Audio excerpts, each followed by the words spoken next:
Hi, welcome back to my channel. I'm Angelina, and today's topic is spiritual starvation.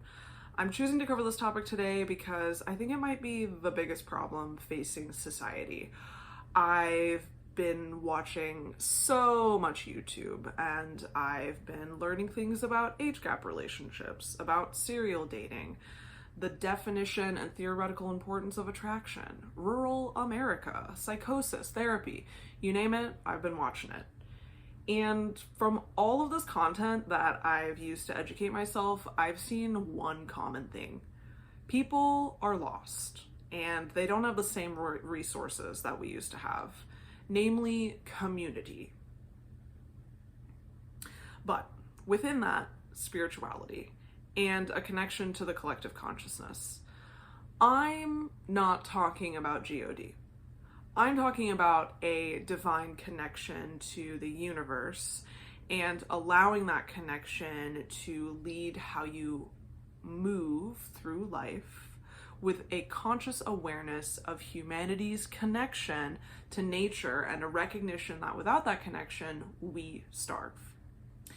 There are many ways that starvation can be seen. Trolls on the internet, rude people in customer service, incels, political divide, bigotry, and much more.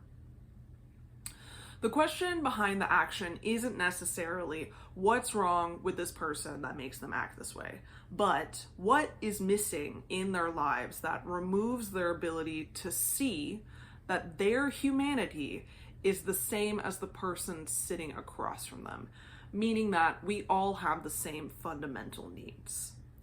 So again, we come back to the concept of spiritual starvation. When you Google the term spiritual starvation, you're going to be inundated by the church. They are blasting you by giving you information about Jesus and about how without this white dude, you're gonna sin. But that is not the spiritual starvation that I am discussing. No. Let's look at this from a place of enlightenment, okay? Enlightenment is the process by which a person becomes self-aware, self-actualized, and understands their connection to themselves and therefore their connection to humanity. It is the recognition that we are all one and that our actions create a cause and effect, either making the world a better place or making the world a worse place. Because our humanity is someone else's humanity. If you look up the definition of humanity, you'll read it as compassionate, sympathetic, or generous behavior or disposition, i.e. the quality of being humane. And I ask you, is that not exactly what the state of enlightenment entails? The recognition that we are all, on an individual level, a reflection of the people around us, even the people behaving the worst, because we're all just one click away from being that version of a person. That gives me a lot of comfort and a lot of hope, actually, because that means that we all have the capacity to grow. We all have the capacity to become a reflection of the best qualities of humanity. Now, you all know that I am a woo-woo bitch. So from my perspective, the best way to achieve spiritual satisfaction is to strive for a state of enlightenment. And the greatest thing about this work is that it's lifelong. It encompasses many continuous lessons on relationships, compassion, empathy, and patience. Every day, we are tested. The questions are, how can we remain calm? How can we remain conscious of everyone else's experience by you, through you, together with us? Practice, for one, and of course, you guessed it, chakra work. The chakra system is how one climbs the ladder to enlightenment. It is how one reaches the stage of recognition about our collective consciousness, our need for collective action, our desire for community, joy, compassion, empathy, love, and togetherness. Each of our chakras, starting from our root to our crown, unlocks stages of development that allows us to connect intimately with ourselves, and then allows us to turn that connection outward and connect with others. Without the understanding of ourselves, and most importantly, empathy, compassion, and vulnerability for yourself, we're unable to give that to others. And it's a block for forming relationships.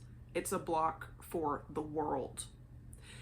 This is where spiritual starvation comes in, because from my perspective, it starts with the abandonment of the self, and then it echoes out into the world, where we are all chronically abandoning each other in relationships, in communities, political parties, and so on.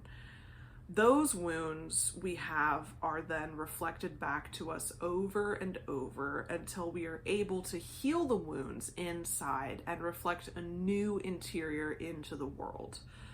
That's the goal of spirituality. That's the goal of enlightenment. That's the goal of spiritual satiation, to bring community together and spread love and joy. Something, because of how our society in America is built, we are continuing to lose at a rapid rate. The people in charge benefit from our separateness, from our loss of compassion and empathy, from our anger. These are the attitudes that enable America to make money and keep the wheel churning. Greed, corruption, loss of the self. These attitudes reflect society's lack of enlightenment and lack of understanding on how to be whole by going after the tangible instead of the intangible, like love and community. So I said all this to say spiritual starvation is the crux destroying America right now. And I don't believe JC is the answer. I believe knowing and loving yourself is the answer, because that's the only way you can know and love others. Knowing and loving others is the way to build community. Building community is the way to build stable, loving relationships that help generations of people. It builds security. It gives people a sense of belonging. It gives people compassion and empathy for others, which are the key elements of enlightenment and loving yourself. I believe that if we work to get back to this place and heal our wounds and develop confidence and power in our chakras, that we understand our emotions, that we get to a place where we're able to express ourselves and we're comfortable with vulnerability and our shadow side, that we can reach a sense of safety and community the world over. And it would also really fuck up the plan for total world domination by good old DT. So, go out and ask a stranger how they're doing, and really listen when they tell you. If you stuck around for my whole video essay, thank you so much. My name is Angelina of Your Authenticity Witch, and I am a spiritual healer specializing in Reiki and Akashic Record healing. My favorite thing to do is tarot and spiritual coaching. If you are interested in learning more about this topic or anything else spiritual and how to grow, know, and love yourself, feel free to reach out to me. I'm going to put all the information that you need in the section below. And also, thank you so much for watching. And if you made it this far, please like and subscribe, share this video with a friend or family member, and I would love to know what you're thinking. Go ahead and comment down below and tell me if any of this video resonated for you. In the meantime, have a great day. Bye.